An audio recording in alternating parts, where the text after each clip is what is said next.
সম্মানিত উপস্থিতি, আমাদের জীবনে বরকত লাভের জন্য, আমাদের ভাগ্যে ভালো কিছু লিপিবদ্ধ হওয়ার জন্য সর্বপ্রথম করণীয় হলো আল্লাহ সুবহানাহু ওয়া তাআলার প্রতি পরিপূর্ণ ঈমান আনতে হবে। নির্ভেজাল শিরকমুক্ত ঈমান আনয়ন করা হলো আল্লাহর তরফ থেকে আমাদের জন্য, আমাদের নসিবে ভালো কিছু হওয়ার জন্য প্রধান এবং প্রথম শর্ত। দুনিয়াতে একজন মানুষকে আল্লাহ সুবহানাহু ওয়া তাআলা বিপুল সম্পদ দিয়েছেন, অনেক আয় উপার্জনের পথ দিয়েছেন, কিন্তু তাকে যদি অনন্ত অসীমকালের জাহান্নামে আল্লাহ তাআলা নিক্ষেপ করেন, তাহলে তার এই আয় উপার্জন, তার বিপুল পরিমাণ, অঢেল পরিমাণ সম্পদের 2 পয়সার কোনো মূল্য থাকতে পারে না। একজন মানুষ যখন ঈমান আনার তৌফিক হয়, আল্লাহ যখন তাকে ঈমানদার হওয়ার তৌফিক দান করেন, এটি হলো তার সৌভাগ্যের প্রধান এবং প্রথম সোপান এবং সিঁড়ি। এর মাধ্যমে সে সৌভাগ্যের পথে প্রবেশ করে। তার সৌভাগ্যবান হওয়ার লক্ষণই হলো আলামতই হলো তার ঈমানদার হওয়া। আর কিছু না হোক, ঈমানের কারণে যদি সে তাওহীদের উপর প্রতিষ্ঠিত থাকে, শিরক থেকে নিজেকে মুক্ত রাখতে পারে আর ঈমান নিয়ে দুনিয়া থেকে যেতে পারে, তাহলে ইনশাআল্লাহ একদিন না একদিন সে যত গুনাহই করুক না কেন, শিরকে আকবর, কুফরে আকবর যদি না করে থাকে, ইনশাআল্লাহ সে একদিন জান্নাতে যাবে। এটা হলো তার সৌভাগ্যের সবচেয়ে বড় মাধ্যম।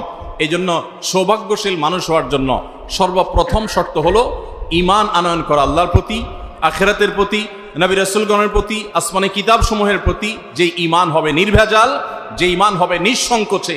আজ আমার স্কুল কলেজ পড়ুয়া সাধারণ অনেক ভাই বোনেরা আছেন, অনেক সাধারণ মুসলমানরা আমরা আছি, যাদের মধ্যে সংশয়বাদ কাজ করে।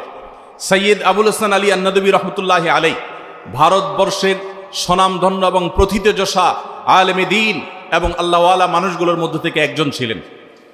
তিনি সৈয়দ আবুল হাসান রহমতুল্লাহি আলাইহি মুসলিম বিশ্বের নোবেল খ্যাত বাদশাহ ফয়সাল অ্যাওয়ার্ড প্রাপ্ত ভারতবর্ষের হাতে গোনা কয়েকজন মনীষীর একজন ছিলেন।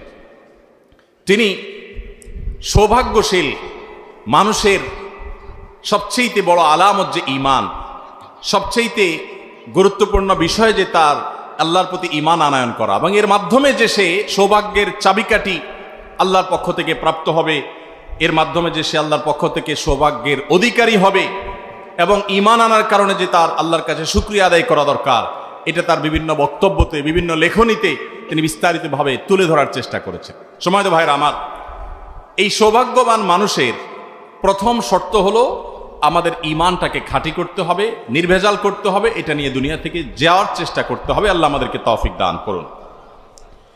দ্বিতীয়ত, সৌভাগ্যশীল মানুষ হওয়ার জন্য আমাদের সবাইকে সারা বছর আল্লাহর ইবাদত বন্দেগীতে মশগুল থাকতে হবে, সকল প্রকার গুনাহ এবং হারাম থেকে বেঁচে থাকতে হবে।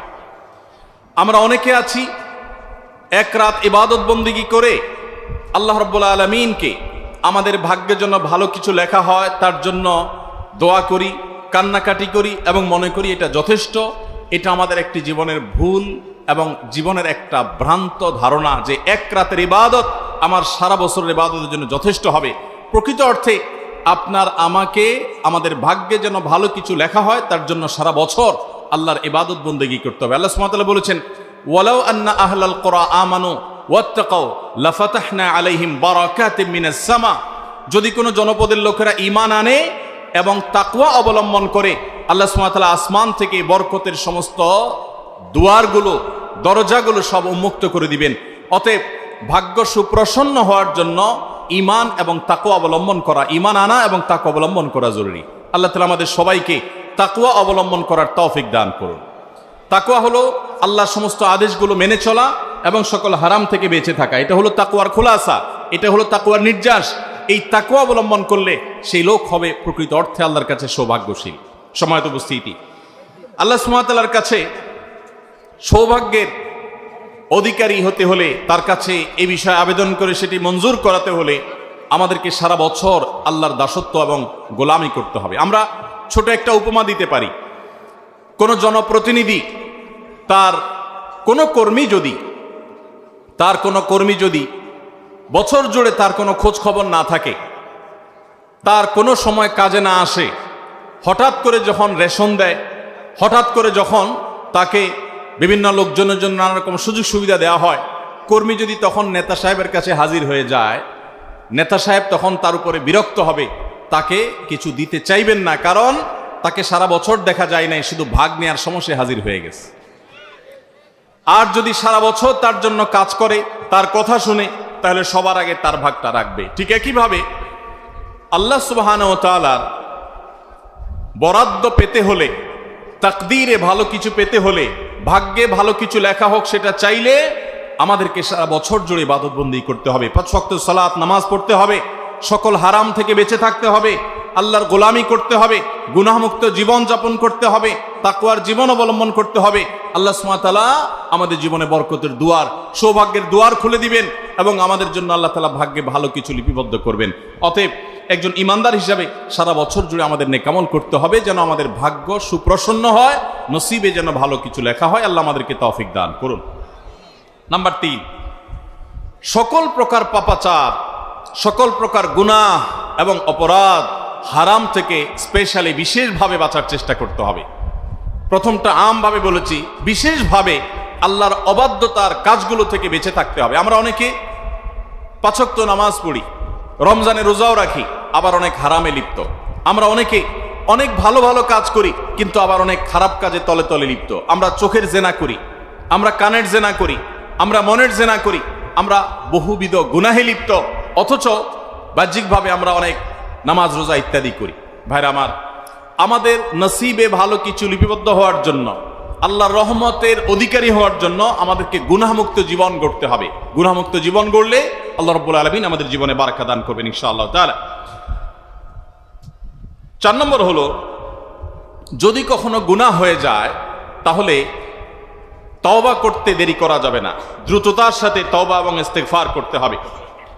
গুনাহ থেকে বান্দা যখন তওবা করে, ইস্তেগফার করে, আল্লাহ রাব্বুল আলামিন সাথে সাথে বান্দার তওবা যদি শর্ত পূরণ করে তওবা করে, তওবাকে কবুল করেন। এবং তওবা হলো গুনাহের পথ থেকে ফিরে আসা, গুনাহের পথ থেকে ফিরে আসা। তওবার পাশাপাশি ইস্তেগফারও করতে হয়। আমরা অনেকে তওবা এবং ইস্তেগফারের পার্থক্য জানি না। তওবা হলো কোন একটা পাপ আপনি করতেন, সেটা ছেড়ে চলে আসেন, এটা হলো তওবা। আর ইস্তেগফার হলো আগে যে পাপটা হয়ে গেছে, গুনাহটা হয়ে গেছে, তার জন্য আল্লাহ সুবহানাহু ওয়া তাআলার কাছে চোখের পানি ছেড়ে দিয়ে একান্তে ক্ষমা প্রার্থনা করা, মাপ চাওয়া, এটা হলো ইস্তেগফার। ইস্তেগফার এবং তওবা এটা আমাদের বরকতের দুয়ারকে উন্মুক্ত করে, আমাদের জন্য নসিবে ভালো কিছু আল্লাহ তাআলা বিবদ্ধ করেন এর মাধ্যমে।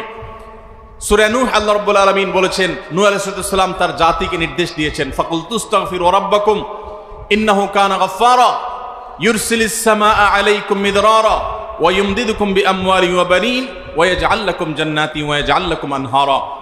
নূহ আলাইহিস সালাম বলেছেন তার জাতিকে যে তোমরা তোমাদের রবের ইস্তেগফার করো, আল্লাহর কাছে ক্ষমা প্রার্থনা করো, তাহলে কি হবে?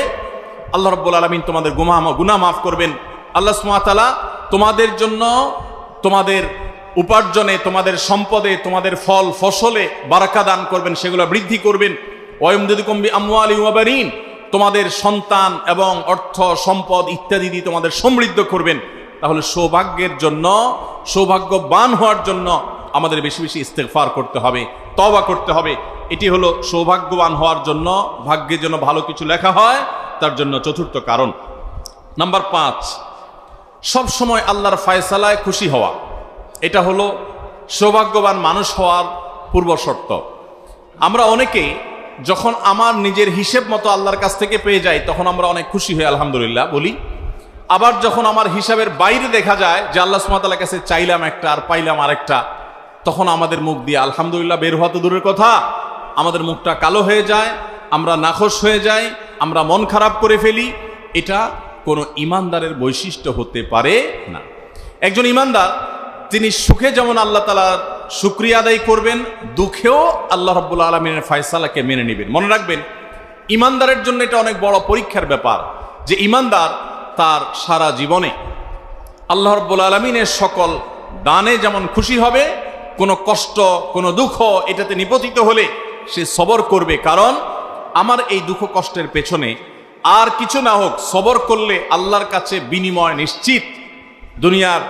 দুনিয়ার গুলি মিস হতে পারে, আপনি বিপদ আপদে সবর করবেন, ধৈর্য ধারণ করবেন, আল্লাহর ফয়সালাকে মেনে নেবেন, ধৈর্যের ঢোক গিলে ফেলবেন, আর আল্লাহ তাআলা আপনার কোনো বিনিময় দিবে না, এটা কোনোদিনই হতে পারে না।